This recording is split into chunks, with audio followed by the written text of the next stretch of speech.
लुधियाना के सुनील और उसकी बीवी रीटा एक अच्छे और संपन्न परिवार से ताल्लुक रखते थे। एक दिन रीटा की भाभी उसके घर आती है। रीटा, तुझे तो पता है तेरा भाई कुछ नहीं करता, ऊपर से 2 बच्चों की जिम्मेदारी, बेटी भी बड़ी हो गई है।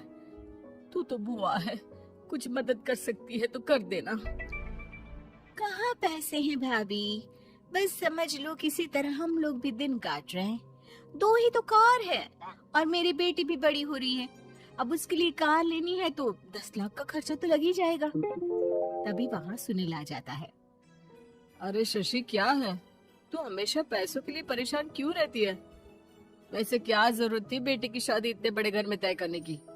अरे पैसे नहीं थे तो ऐसे ही कर देती कहीं शादी। इतने बड़े होटल में क्यों कर रही है शादी?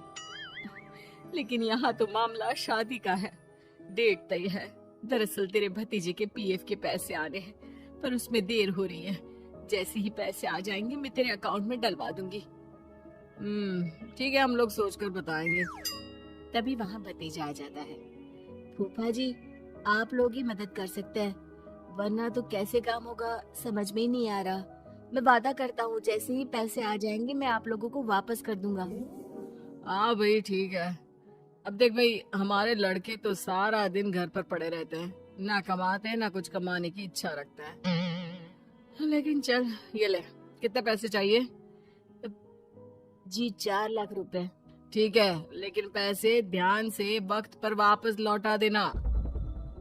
सुनील मुसीबत के वक्त बीवी के भतीजे की मदद तो कर देता है, लेकिन उन लोगों के जाने के बाद देख ले रीटा, तेरे मायके वालों ने मांगा तो दे दिया, वरना इन लोगों का मुझे कोई भरोसा नहीं है।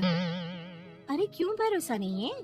इससे पहले तो कभी इन लोगों ने आपसे मदद भी नहीं ली। हाँ, ली तो नहीं, लेकिन पैसे की किल्लत ही रहती है ना इन लोगों के पास। अरे ठीक है ना, नहीं लौटा पाए तो भतीजे के ससुराल से निकाल देंगे। सुना है बड़े घर में शादी हो रही है। सुनील और रीटा पैसे तो दे देते हैं, लेकिन अगले रोज ही। हाँ भाई साले साहब, क्या हाल है? ठीक हूँ जीजा जी। क्या बात है, सालों बाद आपका फोन, जरूर कोई बात होगी, बताइए ना। अरे वो तेरी बड़ी भाभी आई थी, बेटी की शादी कर रही है ना, तो पैसे लेने के लिए मैंने दे दिए 4 लाख। सोचा भाई किसी गरीब की बेटी की शादी हो रही है, पुण्य मिल जाएगा। अच्छा किया जीजा जी, उनका बेटा बहुत मेहनती है, जल्द ही लौटा भी देगा।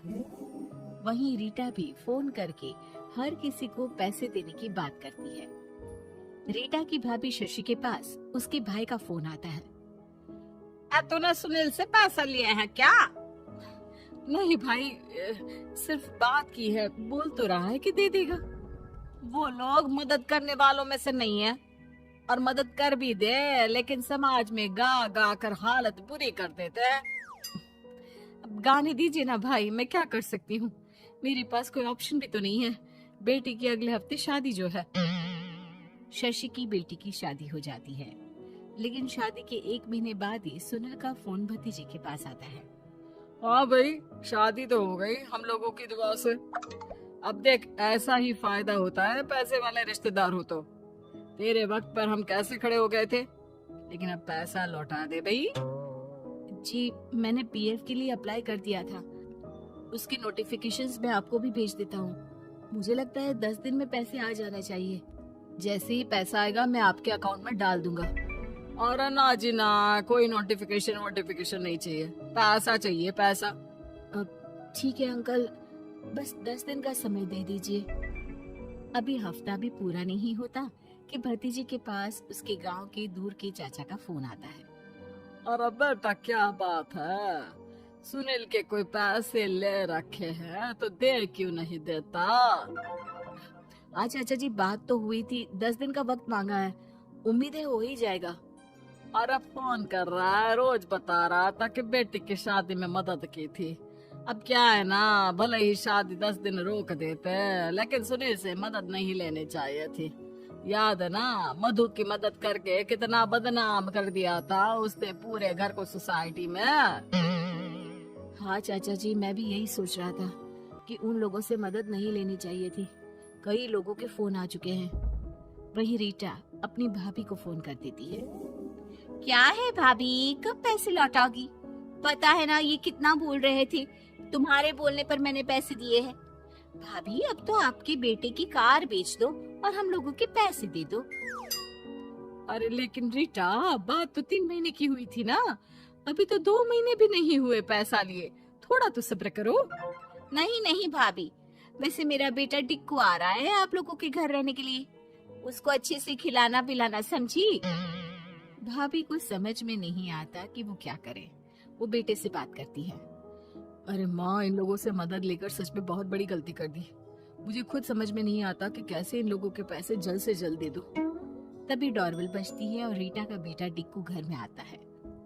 आओ बेटा, मामी के घर पहली बार आए हो रहने?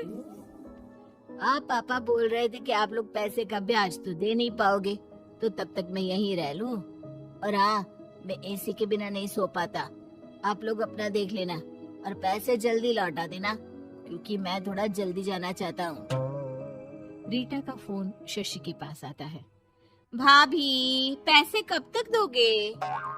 बेटे की विदाई के बाद शशि के घर का माहौल बिल्कुल बदल जाता है। वो हर वक्त बेटे से उसके पीएफ के पैसे पूछती, और पीएफ यानी कि सरकारी काम। आजकल में पूरा 1 महीना और बीत जाता है। भाभी, मैं और ये अमेरिका जा रहे हैं, घूमने के लिए पैसों की बहुत जरूरत है। रीटा, मैं पूरी कोशिश कर रही हूँ कि जल्द से जल्द पैसे का इंतजाम कर दूं, लेकिन पक्का नहीं बोल सकती। तभी सुनील का फोन भतीजे के पास आता है। देख माना 3 महीने की बात हुई थी पैसे लौटाने के लिए, लेकिन अभी मुझे पैसों की काफी जरूरत है। मैं अमेरिका जा रहा हूँ, तो पैसे मैंने किसी से ब्याज में पकड़ लिए हैं। तू हर महीने 4 लाख का 20,000 ब्याज डाल देना मेरे अकाउंट में। सुनील फोन रख देता है, लेकिन भतीजा काफी परेशान हो जाता है।